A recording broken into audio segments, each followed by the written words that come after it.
At the beginning of the film, Eva is seen walking through a windy, snowy, and desolate landscape. She narrates that they should not be there. Magnus said it was a place of opportunity, if it were possible to endure the cold, the long nights, and the hunger. At the same time last year, all those shelves were full. Yesterday they began eating the fish they had set aside as bait. The men do not want to think about anything beyond the next day at sea. Perhaps that is the only way to survive. The scene then shifts to a group of men celebrating, singing, and enjoying themselves. Eva comments that over the last 3 seasons, they have not managed to catch enough fish. Ragnar replies that they still had enough to sell. She interrupts him, saying she did not mean any disrespect. She explains that her concerns are less about the catch and more about the well-being of the men. She recalls that over all those years, not everyone survived the winter. Ragnar counters that this is a fishing station. He states that any man who does not have scars on his hands and salt in his blood is in the wrong place. He adds that knowing this, Magnus used to make a toast to the men on midwinter night. Ragnar hands her a drink so she can make the toast. Eva toasts to the safety and well-being of everyone. Later, Hegna begins to tell a story about brothers from a town to the north. They were fishermen. One was handsome, the other plain. They worked hard every winter, and over time became wealthy. Now the plain brother spent his money wisely, but the handsome brother did not. The older he became, the more he began to envy his brother's beautiful wife and fine house. So one day, while they were at sea, he took his oar and struck him 3 times on the back of the head, pushed him out of the boat, and rowed home, telling everyone there had been a terrible accident. A year passed. He married his brother's beautiful wife and moved into the fine house. Then one night, when everyone was in bed, there was a knock at the door. He sent one of the servants to see who it was, but the man never returned. There was another knock at the door. He sent his wife, but she did not return either. Once again, there was a knock at the door. Finally, the handsome brother went to the door himself, but there was no one there, only the foul stench of seaweed and rotting flesh. Then he felt something on the back of his neck, but the story is interrupted when one man startles another, and everyone bursts into laughter. Later, Ebba is seen talking with Daniel. Some of the men thought she would not return this season. After what happened to Magnus, they believed she would sell the fishing station and return to her family. Eva replies that Magnus was her family and that the fishing station is all she has left. The next morning, as everyone prepares to fish, she notices something in the distance. A ship is sinking. She moves closer for a better view and quickly realizes the gravity of the situation. Soon everyone else notices as well and begins to hear the desperate cries of men calling for help. Daniel runs to act, but Ragnar stops him, saying it is none of their concern. Daniel shouts back that it could be them out there. Ragnar retorts that they are not, and that if those men had any sense, they would not have taken a ship that size so close to shore. He adds that they can barely feed themselves and that there may be 10, perhaps 20 people still aboard. If they do not like how he does things, they can find another boat to work on. He is the helmsman, and this is his decision. Daniel says it is not his decision, it is hers, that she is the owner of the boat. Eva announces that Ragnar is right. Helping those men would put all their lives at risk, and she cannot do that. They will not fish today, out of respect. With that, she turns and looks at the sinking ship with sad eyes. The next morning, Eva goes to the beach to check on the ship. As she walks along the shore, she notices a rope. Curious, she picks it up and begins to follow it, holding it firmly. She gives it a tug, and suddenly a barrel rolls in front of her. Back at the house, Ragnar cuts a piece, tastes the contents, and finds it delicious. Eva suggests searching other beaches. Ragnar replies that it would be a waste of time. He says it is just luck that it washed up there, and that he knows how the waters move around the rocks. Any floating wreckage will stay near them. Eva asks how long. Ragnar answers, until the tide changes.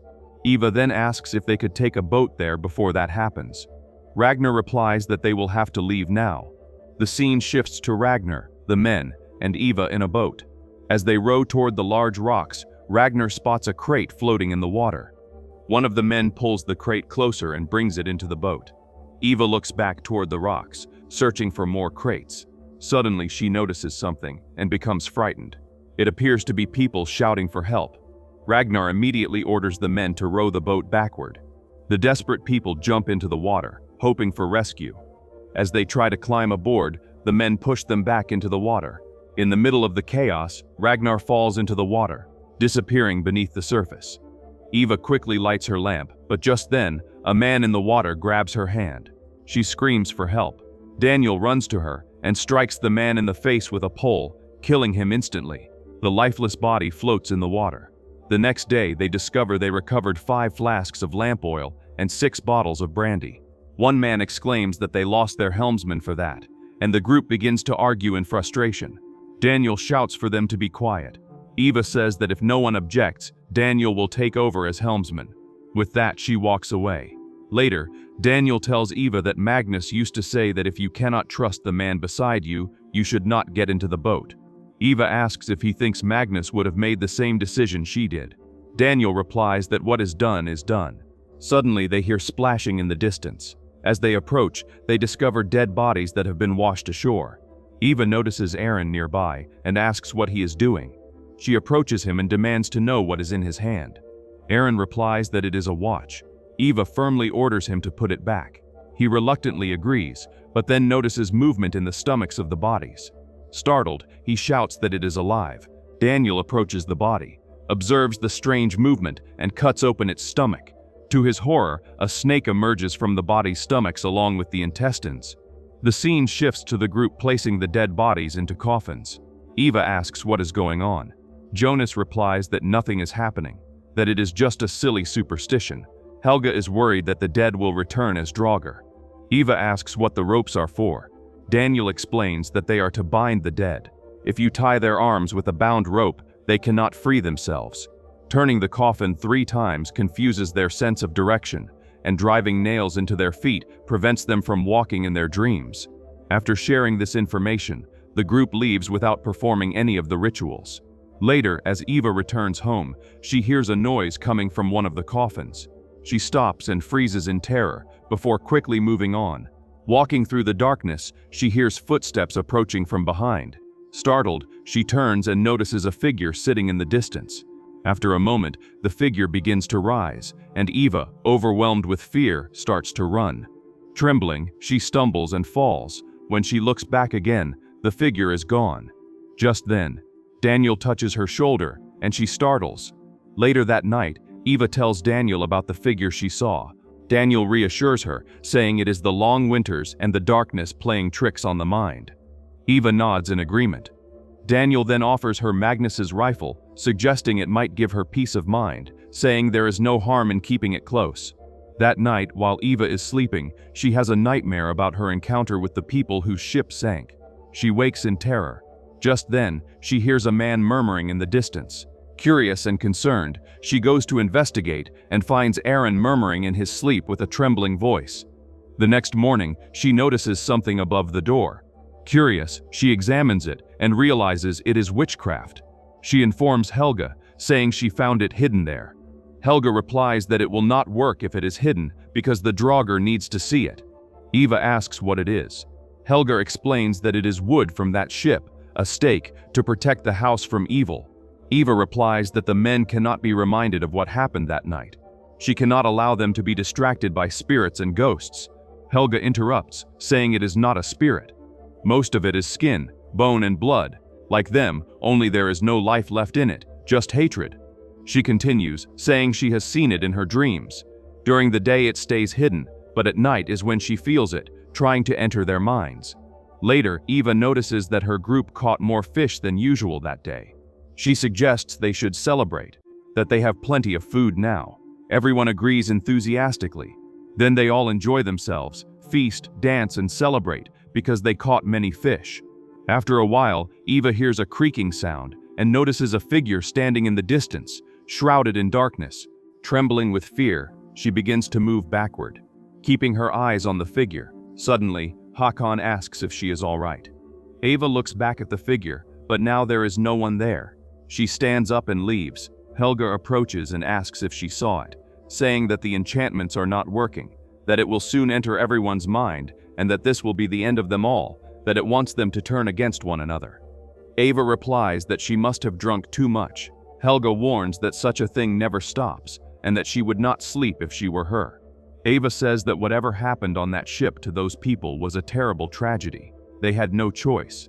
Helga replies that she does not care. It will not stop until it has taken them all. The only way to stop a Draugr is with fire. The next morning, Ava wakes and hears a commotion in the distance. She goes to check and discovers that all the fish have disappeared from the pantry. Stammering, she asks how. Daniel shakes his head in response. Ava goes outside and asks where Helga is, if anyone has seen her since the night before. Aaron replies that not since she went up after her. Ava says Helga may be lost or injured. She says they need to find her while it is still light, before the food runs out. Later, she tells Aaron that he was talking in his sleep the night before, a rhyme about the Draugr. She asks if that was something Helga taught him, and Aaron then recites the rhyme. Lock your doors and windows when the sea delivers its dead. Beware the Draugr, for its rage will not be sated. It steals for the love of stealing. It hurts for the love of pain. Beware the Draugr when it wanders the midnight plain. There is madness in its words. There is sickness in its breath. Beware the Draugr, for its icy touch is death. It lingers near the grave and the breath it once drew. While searching for Helga, they find her charm. Eva approaches the coffin and asks Scully for a knife. Using the knife, she opens the coffin to check if there is a body inside and finds one. She then moves to another coffin and also finds a body there, but notices that one of the coffin lids is open. They check it and find that the body is missing. Eva asks Scully to get rope, nails, and a hammer. Scully and Håkon quickly begin following the instructions Helga gave earlier. Later that night, Eva hears a creaking sound and then notices water dripping. As she looks ahead, she sees a figure sitting in the corner at a distance. The figure begins to turn, but just then, Aaron arrives and informs her that Håkon is sick and they do not know what to do. Eva looks toward the corner, but now there is no one there. She goes out to check on Håkon. Suddenly, he rises, screaming to keep it away. He stares in one direction, trembling with fear.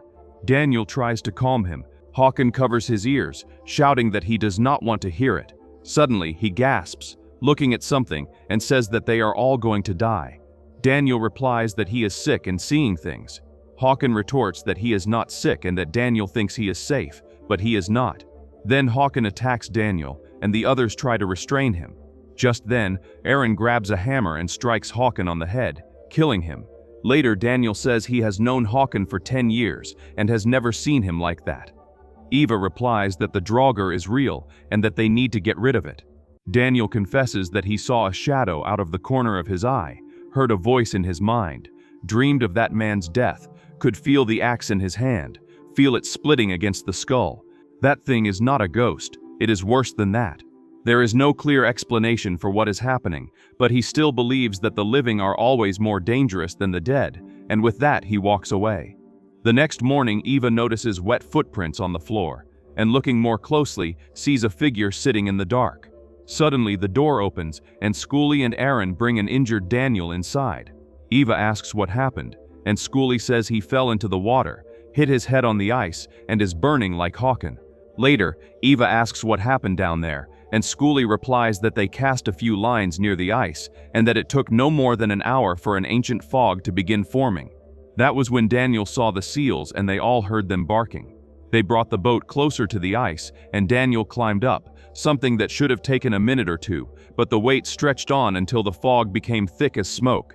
Then suddenly, Daniel came running out of the fog as if being chased, slipped on the ice, and fell into the water, and it was nearly a miracle that they managed to get him back into the boat. Eva asks if he saw what he was running from, and Scully whispers that he saw a shadow standing there as tall as a man. Later that night, Eva remains seated beside Daniel as he sleeps. Two men behind the curtain extinguish the lamp to rest, and at that moment the Draugr is seen standing silently behind Eva. The next morning, Eva hears a pounding sound and upon entering finds Jason injured. Suddenly, Daniel slams the door shut and approaches Eva with a knife in his hand. She steps back and pleads with him to stop. A glass falls to the floor, and without warning, Daniel cuts his own throat, collapsing onto Eva. In shock, unable to comprehend what has just happened, Eva cries out for help, sobbing. Later that night, Aaron shouts that he will not let it enter his mind. Jonas tries to convince him to drop the knife, and Eva quickly stands and snatches it from his hand. Scully says they cannot stay there, and Jonas adds that they will end up like Hakon and Daniel. Eva replies that crossing the sea or heading into the mountains does not guarantee that the thing will not follow them and that they need to destroy it. Jonas asks how, and Eva reveals that Helga said the only way to destroy a draugr is with fire, that it lingers near its grave, and that is where the search must begin. The group climbs the mountain shrouded in fog, with almost no visibility. At one point, Eva realizes that no one is following and shouts, asking where everyone is. Lost, she notices someone in the distance and calls out to Skuli, and at that same instant Skuli falls from the mountain. Eva runs to the spot, searches desperately, and finds him lifeless. Then she hears Aaron calling her name and turning around sees a figure sitting in the distance. Eva loads the rifle and advances cautiously until a raven bursts from the figure, revealing that it is not a draugr. As she approaches, Eva discovers it is Helga, frozen and lifeless. Later, Eva orders Jonas and Aaron to prepare the boat, as they need to leave as quickly as possible. She then leaves the room and enters the cabin. Inside, she notices wet stains on the floor. Suddenly, she hears creaking sounds above, followed by the sound of footsteps. Realizing someone is coming, she quickly hides under a table. As she crouches, a shard of glass pierces her hand. She carefully removes it without making a sound. Moments later, she watches in horror as a draugr enters the cabin. Wandering through the room, her rifle is out of reach, and she grabs a nearby knife instead. The draugr's footsteps approach her hiding place. He takes a lamp from the table and slowly sits down. She runs to grab her rifle but trips, dropping the knife. The draugr drags her back, but she fights back, stabbing him with the knife. She crawls toward the rifle and grabs it. The draugr snarls to haunt her, but she shouts that she will not let it enter her mind before shooting the creature. She pours flammable liquid across the floor, then takes the lamp and throws it onto the liquid, setting the cabin ablaze. The draugr screams in agony as the fire consumes the room. Eva stumbles outside, sobbing and murmuring that it was in the house and she shot it. Jonas asks what happened, and she replies that the fire will end it. Breathing heavily as she watches the house burn, she has a flashback in which instead of the draugr, there was a man in her room. She asks who he is and what he is doing there. The man says in a foreign language that he is just a fisherman. He explains that he lost everything when the ship sank, and that he has nothing left. She says she does not understand his language. He says he is sorry for taking her food. He was angry. He says his crew was killed because they refused to help them, but she does not listen and tells him not to come any closer. The man says he only needs her boat. He then shows her a watch. She inspects it and then shoots him. She pours flammable liquid over his body and sets it on fire. We watch the house burning, and the screen cuts to black as the film ends.